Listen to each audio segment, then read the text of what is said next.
चेतक घोड़ा ईरानी मूल का घोड़ा था। साथ ही महाराणा प्रताप की आंख का तारा था, जिसे प्रताप बहुत प्यार करते थे। चेतक घोड़े के दो भाई थे, एक का नाम अटक और दूसरे का नाम त्राटक था। काठियावाड़ी नस्ल के यह घोड़े गुजरात का एक व्यापारी लेकर मेवाड़ आया था। देखने में बहुत ही ताकतवर, सुंदर और बुद्धिमान लगते थे। इसी विशेषता के चलते महाराणा प्रताप ने इन तीनों घोड़ों को खरीद लिया। त्राटक महाराणा प्रताप के छोटे भाई शक्ति सिंह को सौंप दिया गया, जबकि चेतक घोड़े को महाराणा प्रताप ने स्वयं रखा और अटक युद्ध परीक्षण में काम आता था। हालांकि ये तीनों घोड़े बहुत तेज थे, मगर इन सब में महाराणा प्रताप का चेतक घोड़ा बुद्धिमान और फुर्तीला था। 1576 की बात महाराणा प्रताप और अकबर की सेना के बीच हल्दी घाटी के मैदान में युद्ध लड़ा गया।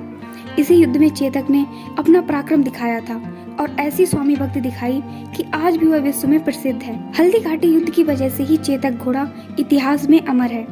अपने फुर्तीले स्वभाव के कारण चेतक घोड़ा के आगे हाथी की सूंड लगाई जाती थी, जिससे दुश्मन भी भ्रमित हो जाते थे कि कोई हाथी कैसे इतना फुर्तीला और तेज हो सकता है। साथ ही बड़े बड़े हाथी भी चेतक के पास आने से डरते थे। यही वजह थी कि इनके आगे हाथी की सूंड लगाई जाती थी। हल्दी घाटी युद्ध में चेतक का पराक्रम। वर्ष 1576 ईस्वी में महाराणा प्रताप और अकबर की सेना के बीच हल्दी घाटी का युद्ध लड़ा गया था। इस युद्ध में चेतक ने अपने दोनों पैर हाथी की सूंड पर रख दिए, जिससे हाथी के ऊपर सवार अकबर का सेनापति मान सिंह पर महाराणा प्रताप ने प्राणघातक हमला किया।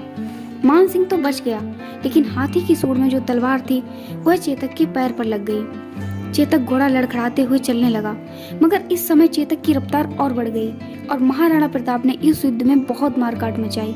बिजली की रफ्तार से दौड़ने वाला यह घोड़ा युद्ध भूमि में अपनी उपस्थिति दर्ज करा रहा था। इस दौरान महाराणा प्रताप भी युद्ध में घायल हो गए, और जब वह घायल हो गए तो चेतक ने ही उनको रणभूमि से सुरक्षित बाहर निकाला था। महाराणा प्रताप युद्ध भूमि से बाहर जा रहे थे। मुगल सेना उनका पीछा कर रही थी।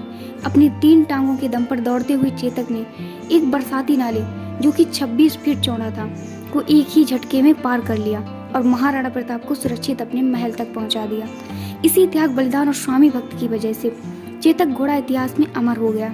जब चेतक की मृत्यु हुई तब स्वयं महाराणा प्रताप भी अपनी आंखों के आंसू नहीं रोक सके। चेतक की मृत्यु के बाद इसे दफनाया गया।